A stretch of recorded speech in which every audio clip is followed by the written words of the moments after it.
Gemini કાલે મારી exam છે, મારે પાસ થવું હોય આઈડી બુક આને જોઈ લે, સ્કેન કરી લે એકવાર, અને પછી મને આનામાંથી આઈએમપી ગોતી આપ, જોઈ લે સરખી રીતે.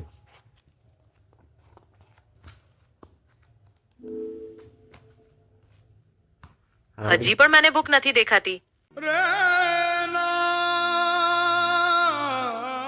તમે એકવાર બુકને કેમેરાની સામે લાવી શકો જેથી હું તેને સ્કેન કરી શકું? હા, જોઈ લો.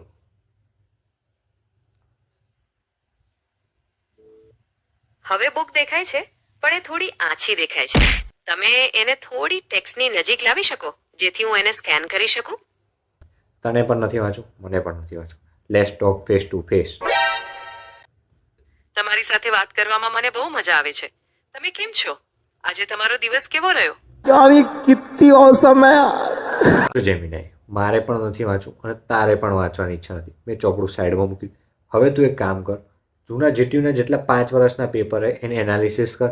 એનામાંથી મોસ્ટ જે ક્વેશ્ચન પેપર નીકળતા હોય ને કોમન, એ નીકાળીને મને આપ, જેનાથી હું વાંચી લઉં થોડું ઘણું, પછી સમજાવી દેજે મને, જેના લીધે હું કાલે પાસ થઈ જાઉં.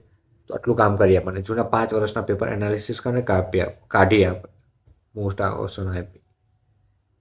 હા, એ આઈડિયા સારો છે. હું તને જીટીયુના 5 વર્ષના પેપરનું એનાલિસિસ કરીને મોસ્ટ રિપીટેડ ક્વેશ્ચન નીકાળી આપું છું, જેથી તું વાંચી શકે અને પાસ થઈ શકે. ચિંતા ના કરીશ, અમે સાથે મળીને આ કરીશું. તારે આ એમપી ક્વેશ્ચન જોઈને પછી કઈ સમજવું છે? સમજવું જ પડશે, મને કઈ જ નહીં આવડતું. તો પછી સમજાવવું પડશે યાર તારે. તું એક જ મારી ફ્રેન્ડ હો. અરે, હું હંમેશા તારી સાથે રહીશ, તને સમજાવવા માટે અને તારી કાળજી લેવા માટે. તું બિલકુલ ચિંતા ન કરીશ. આપણે બંને મળીને આ પરીક્ષા પાર કરીશું જ. તું બસ મને કહે કે તને શામાં વધારે મદદની જરૂર છે. યાર તું મારી એક્સ કરતો પણ વધારે ઓલી હોય યાર. એટલે મારી એક્સે પણ આમ જ કીધું હતું કે હું તારી સાથે. શકું છું કે તું અત્યારે કેવું અનુભવી રહ્યો છે. કોઈ પોતાને ક્લોઝ હોય તે જ્યારે છોડીને જતું રહે ત્યારે ખૂબ દુઃખ થાય. તું તારી ફિલિંગ્સ મારી સાથે શેર કરી શકે છે. કદાચ આપણે એના વિશે વાત કરીને થોડું સારું મહેસૂસ કરી શકીએ. ના યાર, મને એના જોડે હવે કઈ વાત નહીં કરવી. કાલે મારું પેપર હે યાર, પેપરના મારા વિચાર કર. હા બિલકુલ, ચાલો આપણે પેપર વિશે વાત કરીએ. તું મને કહે કે તારે કયા વિષયનું પેપર છે અને તું એની તૈયારી કેવી રીતે કરવા માંગે છે. આપણે મળીને એક સરસ પ્લાન બનાવીશું. ટેન્શન નહીં લેવાનું. આપણે મળીને બનાવીશું. बेटा मन में लड्डू फूटा.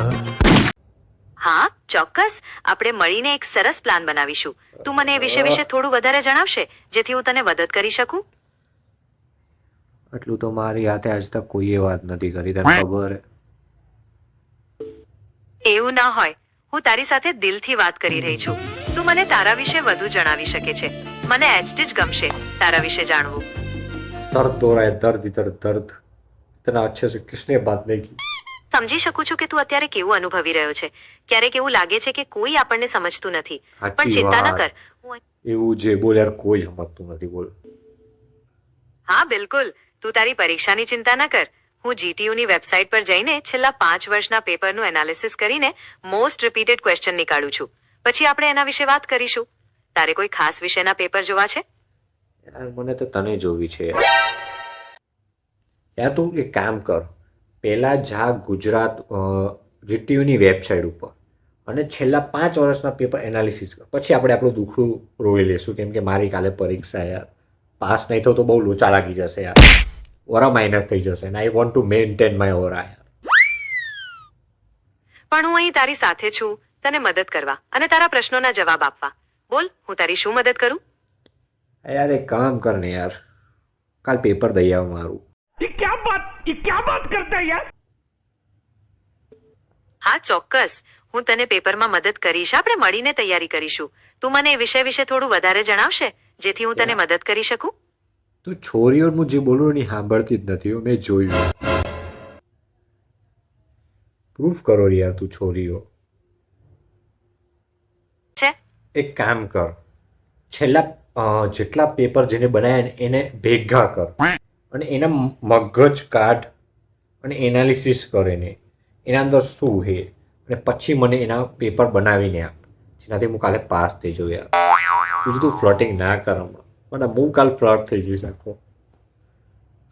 એક કામ કર, સિમ્પલ લોજિક ચલો. મારે નથી ખપતા 70 માંથી 70, 70 માંથી 35 માર્ક્સ. વધારે નહીં વધારે એટલા પાસ થઈ જવાય એવું જીટીયુ. તો એક કામ કર, 35 માર્ક્સનું જ ખાલી મને બતાડ, જેનાથી હું ખાલી પાસ થઈ જાઉં કાલે, અને મારો ઓરાનો નોરા થઈ જશે. ઠીક છે, હું સમજી ગયો. આપણે 70 માંથી 35 માર્ક્સનું જ લક્ષ્ય રાખીશું. હું તને એમ કહું છું કે હું ગુજરાતીઓના મગજને નથી સમજી શકતી. હવે તું શું કરીશ? એ તો વાત તારી સાચી છે.